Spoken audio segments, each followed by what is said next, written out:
I'm Jason, Jason Brower, and I am a serial entrepreneur here in Oulu. I, I pride myself in starting businesses from nothing. I try to do it with as little money as possible. And I've either started or co-founded 7 companies now. Before that, I was actually a farmer. I dealt with different farming aspects, including working with cattle, cows. So it was a very different change when I came to Finland.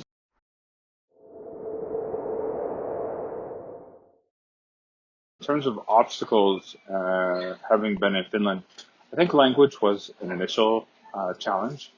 But once I found out that having English language actually gave me a little bit of a head start in certain things, and I really look forward to using my language to kind of get ahead and think very globally, and that became a real advantage in the end. Other challenges I faced is certainly getting a job. Government jobs are really hard to get. I would need to get a lot more education to get into the education sector, so to be a teacher or something like that. Those are really difficult aspects. And of course, the language is hard, but if you do know it, you can get it. It's a great benefit. However, I have not had any problem with language. There's been 2 projects I can think of right now that I've actually been turned down because I did not know the language, and 1 job. So it hasn't been too hard for me. Oh gosh, 7 years ago now. Someone approached me and said, "Do you want tickets to Slush?" That was the beginnings of a really amazing relationship with the city of Oulu, with entrepreneurs, and actually with the world in many degrees. I became the mascot of polar bear pitching. For those who don't know, just look it up, polarbearpitching.com. But it's been a fantastic journey and a really beautiful thing for me to be a part of that and to help people start businesses and create new ideas.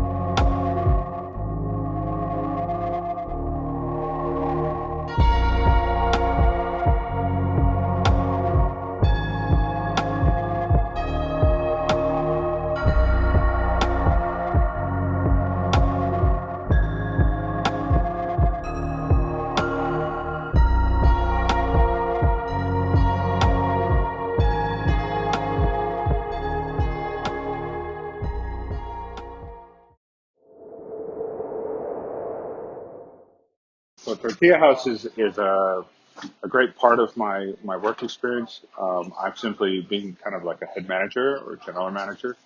I don't do any of the cooking myself. But on the side, that's kind of a side project for me. And my main job is with Attractive AI. It's an artificial intelligence company that focuses on creating better user experience in websites and other products. So basically, we've made a robot that can look at a website, navigate through that website like a human would, and find potential errors in a site that could stop a user from having a good experience on their website. So an e-commerce site, you want to make the purchase experience as smooth as possible. Our tool will go in there and find those little kinks in the service and help you identify those and get those fixed.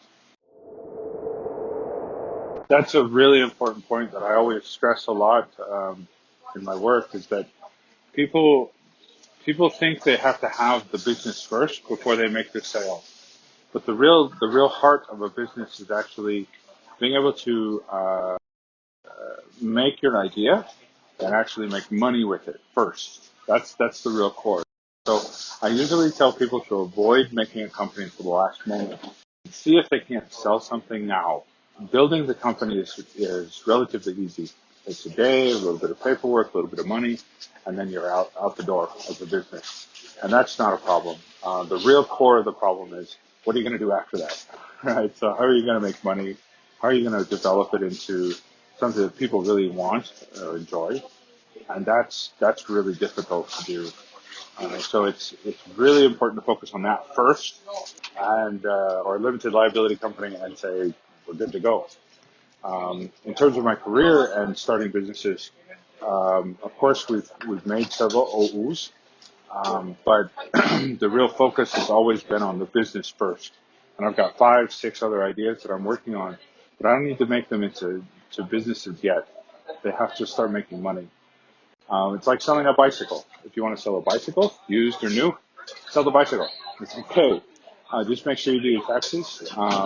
If you start making a lot of money, get those taxes figured out, get an accountant, whatever it takes. But until then, just sell the thing. See if it sells. If you want to make a cake, make a cake and see if someone wants to buy it. It's as simple as that. It's a good question. The restaurant was simply a challenge that without any money and only using any kind of government and only using things like government loans, those kinds of things, and no collateral, nothing. Can I start a business?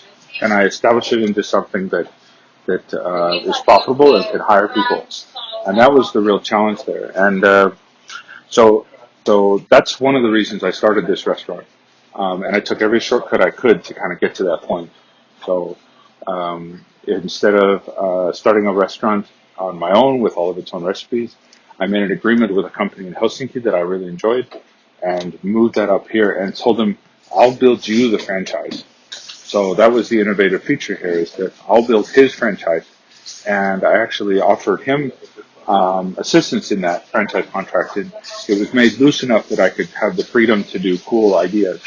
Then I applied from another industry this experimental culture. So every week we try to do something different here at the menu, so that our customers look forward to changes that are happening. And they come in and they say, oh, what's your new sauce, or what are you experimenting with? And we get to talk to them about that. That's really cool in this industry. How many Hesburgers do you go to and say, what are you experimenting with? You know, it's something that I think gives us a little bit of advantage over the big guy. In terms of family and things like that, that's been a very difficult thing to balance. When I first started, I actually had a burnout with one of my first companies here in Oulu. And it got to the point where I just didn't know what was going on in my life and everything. I even had a kid, and I don't even remember the birth. Like, it was really, really hard.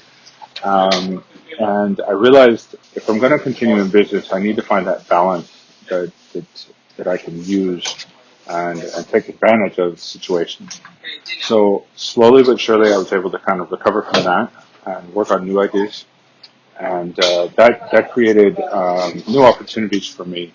I changed my sectors I was in. Instead of coding everything myself and trying to start from just building everything, I thought, what can I do when I don't build anything, when I can just apply myself in certain areas and sectors where I don't have to program the whole system? How can I build it without a system at all? What shortcuts can I take? And that's really helped a lot. Also, a big shout out to my family. They've been very patient with me.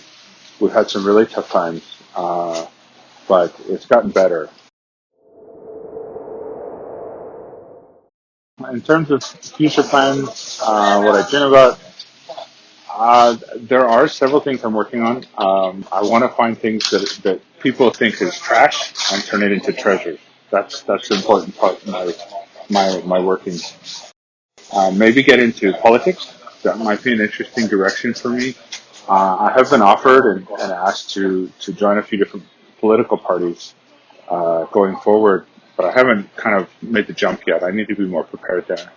Business-wise, I've got plenty of work right now. If I start to sell off some of my business ideas, I think I'll move into some new ventures. There is one idea I'm working on. Basically, a friend of mine came up with some really cool concepts, and we've been working together on it. So it's really his idea. But basically, we want to build a toolbox that people can use in apartment buildings and share. So the idea is that you pay a certain fixed fee, and you're able to get that toolbox and use it whenever you like. And that toolbox has every tool you'd ever need, from hanging up a picture to fixing something in your home to fixing your bicycle or car. All the kinds of tools you would need, but you pay a very, very small fee to do that, and you don't have to have all that storage space set aside for your tools. So that's just one idea that we're playing around with. we'll see how it goes. If you have an idea, great. The first thing to do is to try to test that idea. You got to get it out there in a way that doesn't stage everything too well. So one thing I always tell people is if you talk to your grandmother and you say, "Grandma, am I handsome? Am I beautiful?" Obviously they're going to say, "Oh yeah, you're the most beautiful, beautiful little boy in the whole world." They're going to love you. That's the wrong question for the right answer. And so you don't want it to be that way. So you got to get the right question to get the right answer. And that's where the key element is that if you get the right people, you say, "Hey, are you willing to buy this?" And they say, "Yeah." I say, "Great. I'm not ready yet, but I love that you said yes and you're willing to pay that cash right now. So let's work together to make it happen. Let's make a first prototype together." And that's really, really important when you're building your business idea. If you have one, test it out now, within the next couple of weeks. See if you can sell something from that idea. And that will prove that you have something. It will motivate you to keep moving forward.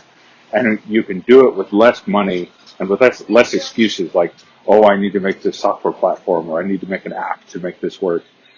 Those are things that are standing in your way, and excuses to delaying an idea. So just do it now. See if it happens.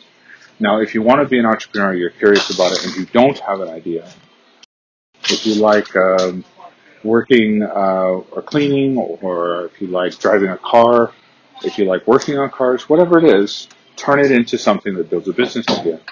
And whatever you're building, try not to go and just copy someone else, but do it differently from the ground up. That's much easier than trying to copy someone and see if it's much easier than trying to copy something and then trying to build on that to something else, because it's too difficult to do. One last thing is that if you want to copy something, then copy it from another country and bring it to your country. So if there's something, especially if you're a foreigner, you've seen a business or service that's available in your country but is not available in Finland, or vice versa. It's really easy to just talk to those companies and say, "Hey, I'll make a localized version for where I am, or I'll make a localized version for Russia, or Belarus, or wherever. It doesn't matter. Just as long as that existing service or product doesn't exist in the other country, it's like a super easy sell. So just take the ideas of one country and put it into another. It can be an entire business model. I know many companies that have had their start doing that, just localizing products to different areas. And from that, they've learned not only business skills to come into new business sectors, but it was an easy way for them to build on the success of others. And everyone succeeds in the end. Thank you for watching. If you like this, be sure to subscribe, to like, and most of all, apply some of these ideas into your new business idea.